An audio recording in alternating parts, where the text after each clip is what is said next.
Thank you for joining us for our monthly webinar series from Local Market Monitor, where we take a closer look at this month's National Economic Outlook, which was written by Local Market Monitor's president, Ingo Winzer.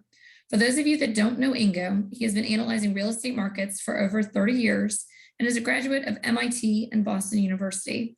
He is not your typical economist and has a knack for taking complex data, extracting what is important, and providing unique insights and tangible guidance on real estate markets. So with that, I bring you Ingo and his insights on the economy. Thanks, Carolyn. We spend a lot of time every month looking at economic data to get a handle on what may happen in real estate markets. This mainly means looking at job data. More jobs mean more demand for housing. During the pandemic, this method hasn't worked at all. Jobs were lost in all local markets, and in most of them, jobs are still below their pre-pandemic level. Furthermore, despite a recession that has increased financial insecurity, which normally would depress real estate values, home prices have lately gone through the roof. Clearly, we can't simply look at past economic data as a guide for the future. Right now, we're in a special situation. Despite these problems, however, we can still use economic data to track how the recovery is going, which in turn lets us estimate where real estate markets are headed. One thing I'm sure of is that the more predictable laws of supply and demand for housing will return. What's important for investors right now is to not make a costly mistake in the meantime. Here's one way to look at the economy, the level of jobs compared to the level before the pandemic. About 13% of all jobs were initially lost, as many businesses shut down.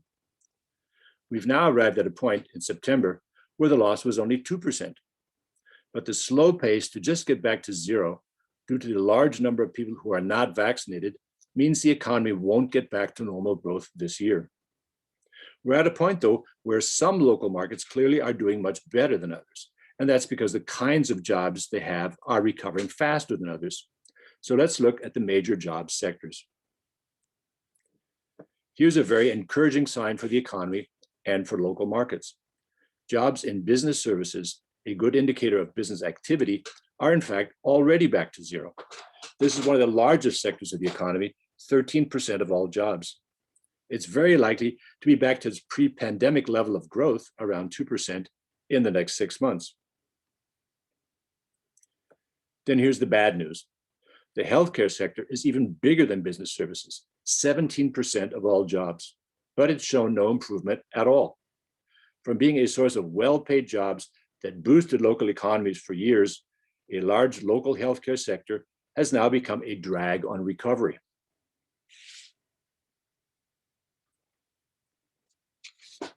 Government also is a big sector, 15% of all jobs, but also shows little evidence of improvement. Combined with healthcare, that's almost a third of all jobs in the economy that won't come back until next year, or maybe not ever. The post-pandemic economy will not look like the pre-pandemic economy, and that has a lot of implications for which local markets are the better bets for investors.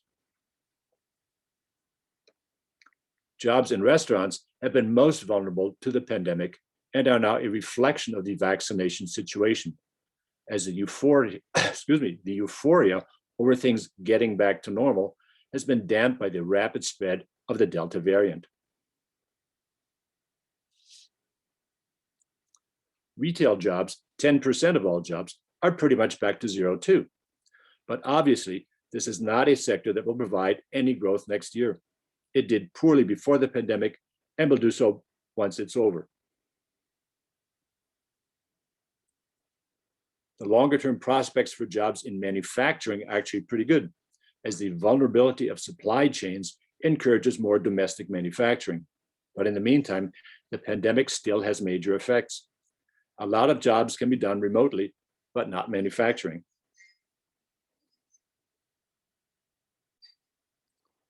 Finance is a smaller sector with 5% of all jobs. The recent surge in home buying boosts jobs at real estate brokers and mortgage companies, but more and more automation limits the longer-term prospects.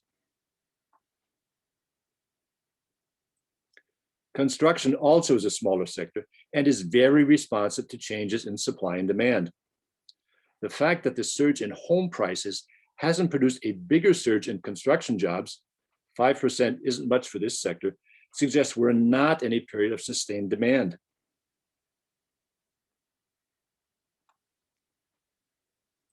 And that's the problem for investors at this time, buying into markets where demand is actually not strong, despite the current jump in home prices. This can mean being stuck with a high-priced property that requires rents well above the range appropriate for the local area, and that will actually produce low returns for investors. That's it. To finish, let me plug our investors metro analysis, which shows how best to invest in the market, the risks you face, and the best rent range in each local zip code. It's available for 200 markets and is as easy to use as 123. Thanks very much for following along. This is our National Economic Outlook. I'm Ingo Winzer.